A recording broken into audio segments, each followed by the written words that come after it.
can keep this level up all the way into playoffs, and whether they have a chance of trying to make a deep run and kind of ascend through the NA ranks a little bit more. Yeah, it's pretty interesting just because again when you like kind of look at the records of the 7-3, like I feel like I'm a bit surprised just considering the situation that Nouns has kind of been through. I mean, I think there's a lot that we can really dive into about this team specifically, just because we know there's lots happening with Nouns. We know there's a lot of like roster issues. We know there's a lot of organizational issues. So I mean, all things considered though, Paladin, before we kind of get through the weeds of it, it is to me still pretty impressive that these guys are sitting at a 7-3, just considering of everything that's been throwing at them and all those variables. Yeah, I mean, just having these organizational issues, having this issue of losing Infinite because of personal bereavement issues, and these things are not necessarily in your control as a team. And when you come together, I mean, you can only control what you have in the server, but it'll obviously affect you in some sort of way and damage your quality of play more so in the server. And that's the real issue, is it's really turned into some really ugly losses. They've had opportunities. They've pushed some top teams to the limit.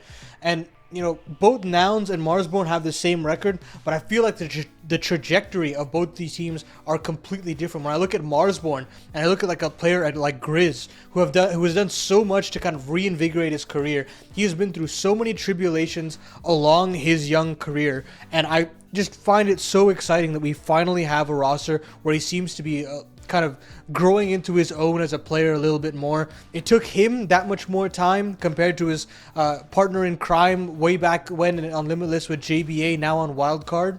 But now he finally has a chance to kind of back up what his kind of brother in arms has done so far internationally and show that same kind of level here.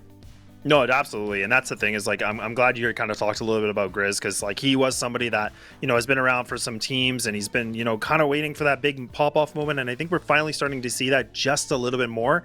But look, I mean, this is going to be an interesting way to get this to be found out, because I mean, like we said, this is a best of one for people that are not aware, or, you know, you just kind of forget. We're here to remind you, but the veto is on the bottom. You can see it here. It is going to be on Ancient as that deciding map.